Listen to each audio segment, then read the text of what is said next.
Барлықтарына сәлем оқушылар. Наверное, маған өзімді таныстырудың қажеті жоқ, өйткені сендер бұрыннан уже мен YouTube каналыма подписансыңдар, и мен бүкіл видеомды көріп, лайк басып, комментарий жазасыңдар. Ал егер де мен танымайтын болсаңдар, менің есімім Малика, және мен биологиядан 45 балл жинауға көмектесетін, биологияны адамы түсінетін тілмен түсіндіретін репетитормын. Және де сендерді өзім YouTube каналымды көргеніме қуаныштымын. Бүгін мен сендерге барлығы шошитын, көбісі түсінбейтін холинергиялық синапстарды түсіндіріп беремін. Дайын болсыңдар, кеттік. Так, давайте ең алдымен холинергиялық синапспен разбираться етпестен бұрын синапстың не екенін есімізге түсіріп аламыз, иә? Синапс дегеніміз не? Қозған жасушалар арасында жүйке импульстерін беру қызметін атқаратын түзіліс. Дәл осы менің каналымда алдыңғы видеода мен сендерге әрекет потенциалының қалай пайда болатынын түсіндіріп бердім. Егер сендер тоже осы күрделі тақырып түсінбесеңдер, менің жаңағы видеоларым арасынан көрсеңдер болады. И көріп қойған балалар үшін естеріңде болса, бізде мынандай қозу толқыны өтеді, и келесі біздің нейронымызға берілу керек екен. Оказывается, біздің денемізде неше триллион нейрон болса да, олар никогда прям бір-біріне бетіп қолдан қолға бетіп информацияны немесе белгілі бір затты беріп жүрген сияқты жүйке импульсін бере алмайды екен. Олар именно осы синапс деген түзіліс арқылы беру керек екен. Например, бізде жүйке толқыны былай бетіп кетіп, екінші неге кетіп қалуы мүмкін деп біз ойлаймыз ғой. Бірақ та именно жүйке жасушаларында бұл олай емес екен. Олар именно осындай бір химиялық сигналдар арқылы, яғни синапстар арқылы беріп жіберу керек екен. Так, мен ұзақ сөйлеп кеткен сияқтымын. Сонымен синапс дегеніміз екі қозған жүйке жасушасының арасында бір-біріне сигналды беретін түзіліс. Бірақ жүйке жасушалар бетіп бермейді бір-біріне сигналды. Мә, ұста деген сияқты.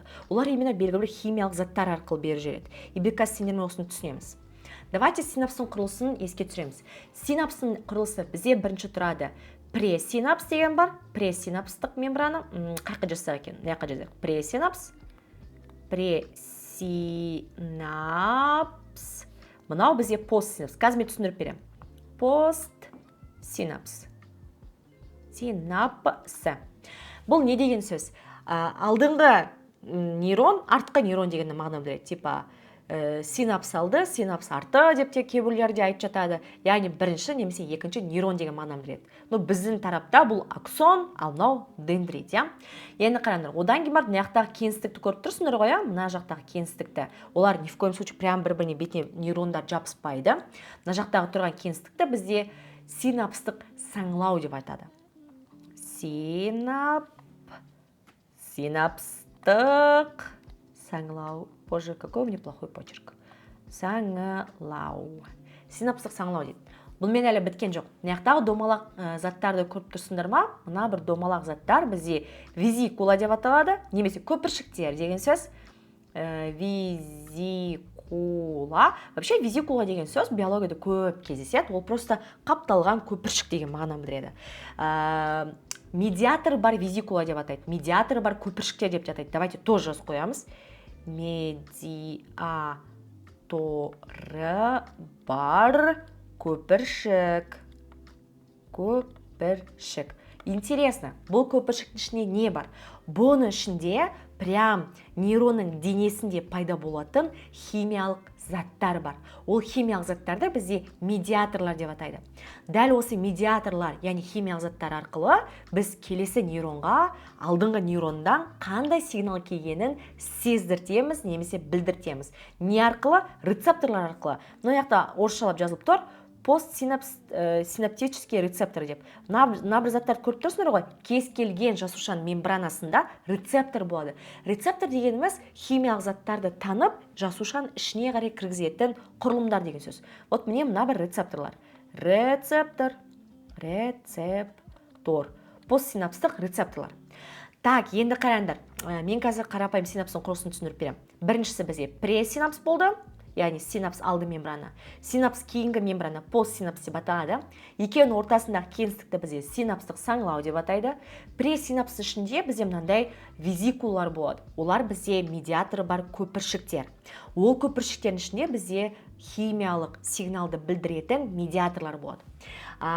Енді қазір мына жақта қызық зат басталады. Мына бір химиялық заттар, мына бір рецепторларға түсу үшін олар жасушадан босап шығу керек. Босап шығу үшін именно нейрондарға кальций плюс 2 ионы қажет екен. Қараңдар, кальций плюс 2 ионы жасушаға кіру керек екен. Когда кальций ионы кіреді жасушаға, мына визикулар төменге түсіп, пук етіп жарылады. Жарылғаннан кейін рецепторларға түседі да, келесі нейронға уже басқа сигналды беріп жібереді. Давайте мысал келтірейік. Мысал ретінде мен қазір қолымды бүйтіп бір затпен тіліп алдым, немесе кесіп алдым. Мен ауруды сезем ғой, дұрыс па? Мен ауруды сезем. Енді осы ауруды сезу себебім менің бір нейронымнан екінші нейроныма осы ауруды сездіртетін нейромедиаторлар берілді. Олар берілді, жарылды, мына рецепторларға түсті. Ол рецепторлар түсінді, бұл ауруды білдіретін медиатор. Значит, оны келесі нейрондарға жеткіземіз деп ойлады. Ал егер де мен обезболивающий ішетін болсам, например, нож, пакетанав, тағы да не знаю, қандай обезболивающийлер бар, я. И алаттам обезболивающий келеді да, мына бір саңылауларды жауып тастайды. И біздің келесі нейронға баратын аурудың сигналы бармай қалады. Түсіндіңдер ме, қалай синапс не екен, ол жалпы қалай жұмыс жасайтынын да, дәрілер қалай жұмыс жасайтынын обезболивающий. Мен просто қарапайым мысал келтіріп тұрмын.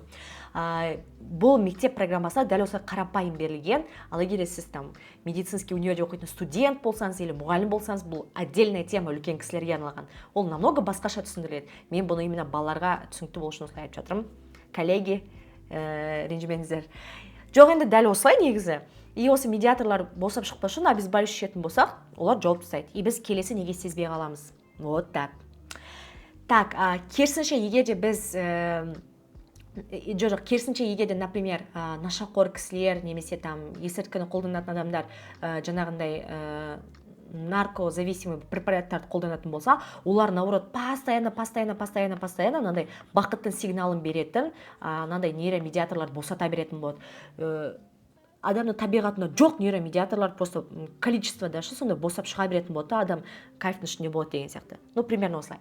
Енді осы синапстардың бізде 3 түрлі типі болады. Олар бізде нейрон синапса, яғни бір нейрон мен екінші нейрон арасында болатын байланыс. Нейрон бұлшықет синапсы. Яғни мынау 1, мынау 2 біздің нейронымыздан, яғни жүйке жасушамыздан бұлшықетке арналған сигнал келеді, мен қолымды тартып алып қаламын деген сияқты. Одан кейін барып нейрон безді немесе секреторлық бұлшықет. Мысалға, біз қазір, например, видео көріп отырып, YouTube көріп отырып, белгілі бір тамақ жеген адамдардың видеосын көрдік. Біздің көзіміз арқылы миымызға сигнал барады, потом резко аузымыздан сілекей бөлінеді. Яғни біздің нейрондарымыз біздің бездерімізге арналған сигналды беріп жатыр деген сияқты да. Или, например, мен қазір осы бөлмеде отырамын да, үлкен алабай кіріп келеді осы бөлмеге. И потом менің нейрондарым, например, бүйрек үсті безде сигнал береді да, и сразу қанға адреналин бөлінеді деген сияқты. Қызметі бойынша синапстар бізде қоздырушы және де тежеуші болып бөлінеді. Қоздырушы дегеніміз, яғни сигналды беріп жіберу, белгілі бір іс-әрекетке алып келу, тежелу дегеніміз, яғни ол іс-әрекетті тоқтату деген сияқты. Енді синапсқа қатысты бүкіл затты біліп алдық, олардың түрлері қандай, оның құрылысы қандай деген сияқты. Ал енді өзіміздің тақырыбымыздың прям согына оралайық, я? Ол бізде холинергиялық синапстар. Холинергиялық синапстар дегеніміз не? Және олар қайда орналасады? Не істейді? Не үшін оқимыз біз бұны?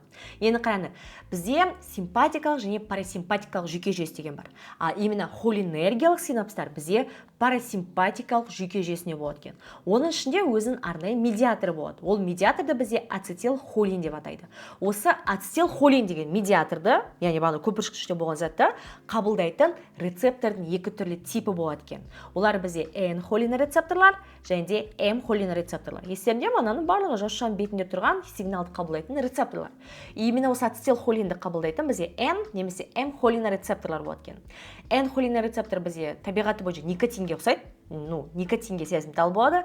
М-холин рецептор бізде мускаринге сезімтал. Ол бізде улы санарлықтардан, мысалы шыбынжут деген сияқты санарлықтан құрамында болатын алкалоид, яғни улы зат. Мектеп программасында қателеспесем 10-шы сыныпта М-ге байланысты жаттайтын 1040 зат бар. Мен сіздерге просто мақсатым түсіндіріп кету. Егер де ұбт тапсыратын болсыңдар, сол мәлімет тауып алыңдардағыны жаттаңдар. Ал енді самый соққа келдік. Холинергиялық синапстың қалай жұмыс жасайтыны жайында сөйлесеміз. Так, енді қараңдар. Давайте бірінші обязательно суретті салу керек. Әйтпесе сендер түсінбей қаласыңдар. ОБТ-да осы холинергиялық синапсқа қатысты на самом деле контекст сұрақтар келеді. Тағы да басқа сұрақтар болуы мүмкін. Мен аса күрделі сұрақтарды көрген жоқпын. Но кто знает, ОБТ жылдан жылға күрделеніп бара жатыр.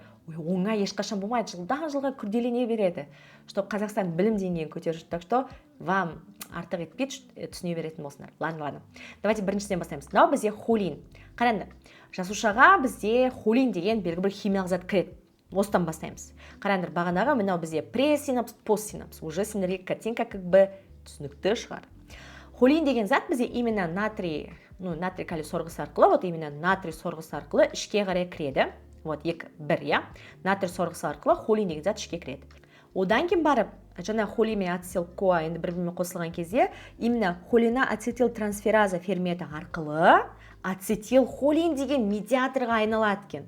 Түсіндіңізге? Мынау үш.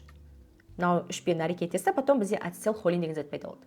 Так сомен не болды? Біріншісі холин деген зат кірді, ацетил-коа мен әрекеттесті, одан кейін бар холина ацетил трансфераза ферментінің арқасында ацетил холин деген медиаторға айналды. Супер. Пока что бәрі нормально? Нормально. Одан кейін барып именно кальций ионы қажет. Помните, бізге медиатордың босап шығу үшін визикулалардан, енді бұлар визикулаларға топталады, мына бір ацетил холин деген зат.